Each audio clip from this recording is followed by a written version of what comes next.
In recent years, we've seen some interesting, if not head-scratching transactions on the automotive market. For example, PSA took over Opel, and then PSA became part of the FCA, which is now Stellantis. This leads to situations in which several brands in the same group offer very similar models. How's the Opel Mokka different from the Peugeot 2008, for example? Watch this to find out.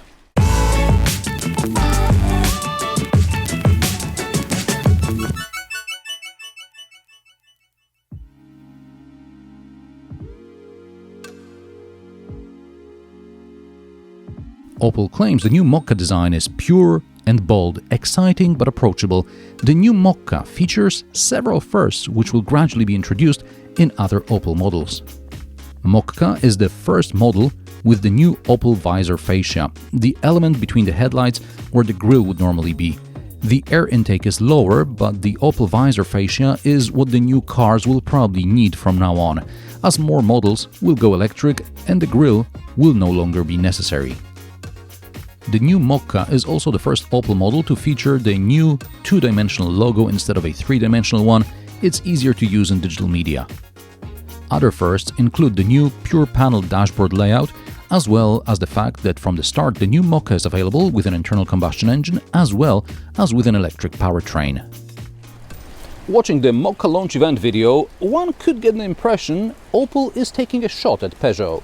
We spoke about creating visual and digital detox. We believe that we're bombarded with too much information in our daily lives and that providing a relaxed, focused experience is essential. So you'll find no fancy Hollywood-style animations in our instrument panel, just the information you need when you need it. Was Mr. Adams referring to Peugeot's iCockpit design, maybe? Beside different design philosophy, the Opel Mokka differs from the Peugeot 2008 in length and wheelbase. The 415 cm long Mokka is 15 cm shorter than the 2008, and at 256 cm the wheelbase in Opel's crossover is almost 5 cm shorter than in its Peugeot sibling. Most of this difference is in the boot. At 350 liters, the Mokka has around 80 liters less boot capacity than the 2008. The boot has a regular shape, there are two small shopping bag hooks. There's clearly a space for a double floor under which this parcel shelf could be stored, but while it's standard on the Ultimate trim, it doesn't seem to be available on other trims. Shorter body and wheelbase also affect getting into the back seat. The door opening is small and it has a shape that forces you to bend your back forwards to avoid the wheel arch, but at the same time you have to keep your head down to avoid hitting it. And the sills are rather high.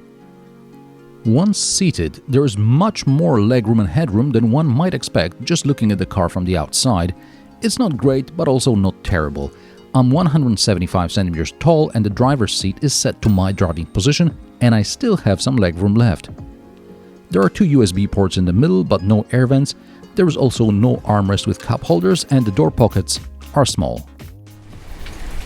Getting in through the front door is also a challenge because with high sills and relatively narrow door opening, I almost shut the door on my left foot a couple of times.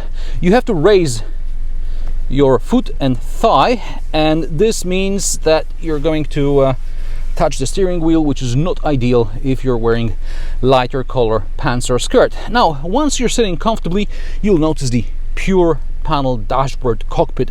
It consists of two displays aimed towards the driver. The Mokka doesn't have analog dials anymore.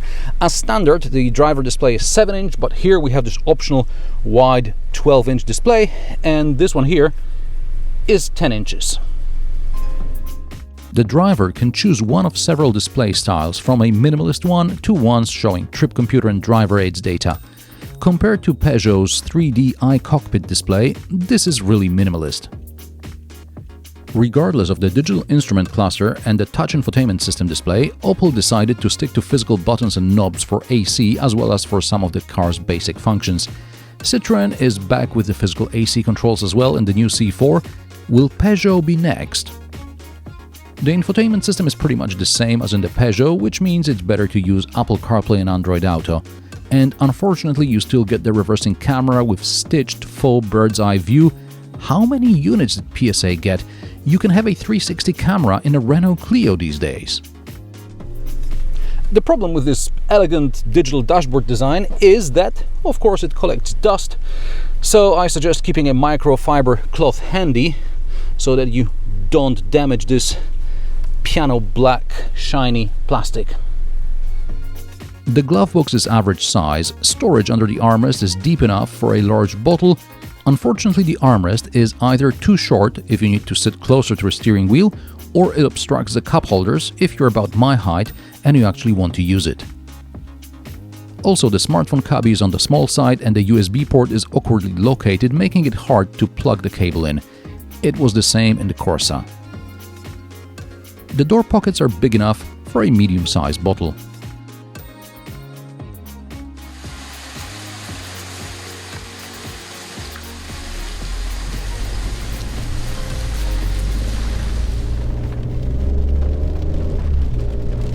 From the very start, the Mokka is available with a petrol, a diesel and an electric powertrain. The petrol engine is a 3-cylinder unit, 1.2 liters capacity with either 100 or 130 horsepower, 6-speed manual or 8-speed automatic gearbox, the latter being an option for the more powerful engine variant. The 110 horsepower 4-cylinder diesel is a manual only. The electric Mokka has identical performance like the electric Corsa 208 2008, that's 136 horsepower and around 320 kilometers range. Also, the powertrain does not affect interior space. This is a 130 horsepower petrol automatic GS Line model. Opel claims it will use 6 liters per 100 kilometers combined. I'm getting more like 7.5. The claimed 0 to 100 km per hour time is 9.2 seconds. I managed a fraction of a second shy of 10.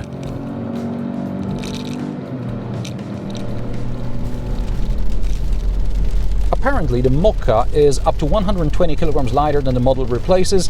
That's going to be hard to verify due to different engine variants and different trim levels, but it should be more aerodynamic.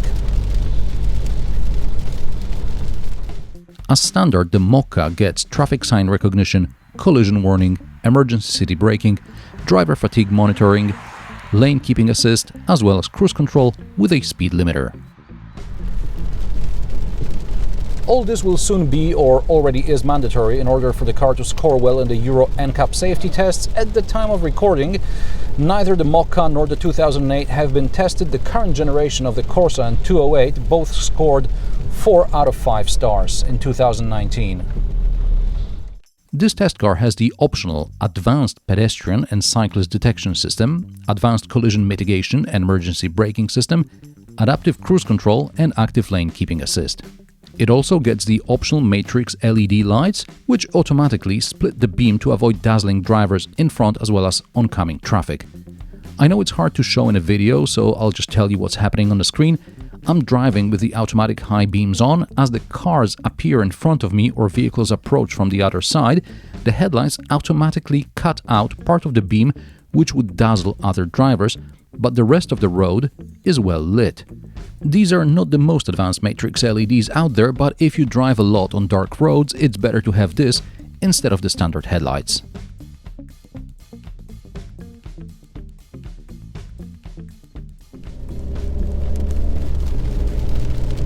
Okay, so on paper the Mokka is very safe, and how does it all work?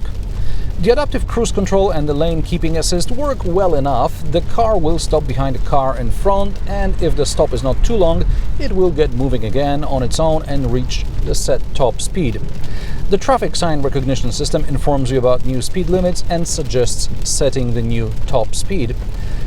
These are not the most advanced safety systems driver aids out there, but they work well enough, and most importantly, they do not negatively impact the driving experience, which should be obvious, but judging by some car manufacturers, this is not always the case. Ride and handling. Well, as a car to get through city traffic, the Mokka is alright. However, if you feel the urge to take a corner faster, don't. This car looks the part, but doesn't play the game.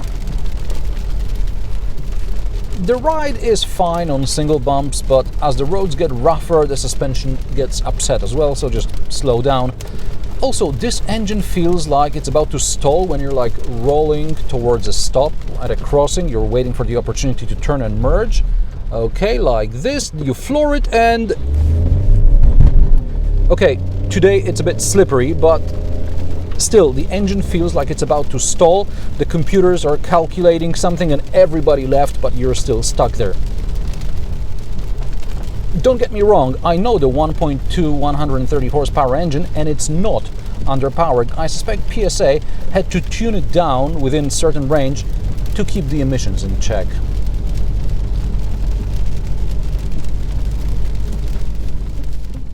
Sure, a few weeks and you'll get used to it. But if you find something a bit more perky during a test drive, I wouldn't blame you for choosing it over the petrol Mokka. Because judging by the E2008, the Mokka E should be a decent car. Visibility is poor, but at least the seats are comfortable. And for some reason, there is no possibility to turn off the radio permanently. Every now and then it attacks me with music louder than what I was listening to previously. It likes to come on, especially when I turn the car on, but not every time. Prices of the Opel Mokka start at 20,000 euro. This GS Line 130 horsepower petrol automatic model starts at 29,600. And then there are the options: paint, park and go pack, LED headlights, multimedia Navi Pro, wireless charging, heated seats, keyless access and ignition. All that brings up the price to about 33,000 euro.